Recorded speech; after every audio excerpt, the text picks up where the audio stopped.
നാളെ ഇതുപോലെ മറ്റെന്തെങ്കിലും കാണാതെ പോയിട്ട് തിരിച്ചു കിട്ടിയില്ലെങ്കിലോ? അത് കാണാതെ പോയാലല്ലേ? മുത്തശ്ശി എല്ലാത്തിനും ഇങ്ങനെ ഉടക്കി ന്യായം പറഞ്ഞുകൊണ്ടിരുന്ന ഈ വീട്ടിൽ മനുഷ്യന് ജീവിക്കാൻ പറ്റാത്ത അവസ്ഥ ഉണ്ടാവും. നിനക്കിപ്പോ എന്താ വേണ്ടേ? ആ പാവം കൊച്ചിനെ കള്ളിയാക്കണോ? ചോദിച്ചു കേട്ടില്ലേടി? മാല മോഷ്ടിച്ചത് പൂജയാണോ എന്ന് നിനക്ക് സ്ഥാപിക്കണോന്ന് എന്ന് ഞാൻ പറഞ്ഞില്ലല്ലോ. എടുത്തു പറയുന്ന എന്തിനാ? നിന്റെ ഭാവവും വികാര പ്രകടനവും ഒക്കെ കണ്ടാ എനിക്ക് മനസ്സിലാകും നീ എങ്ങോട്ടാ പോകുന്നതെന്ന്.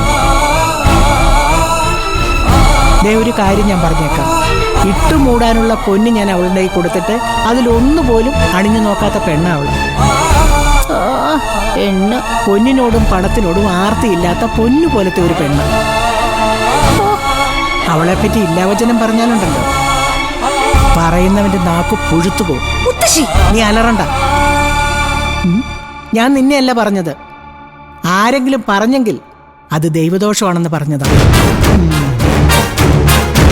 നീ എന്തിനാ ആമി അവളോട് ഇങ്ങനെ മത്സരിക്കുന്നത്? ആ കൊച്ചൊരു പാവമല്ലേ? അതിനാകെ വേണ്ടത് ഒരിത്തിരി സ്നേഹമാണ്.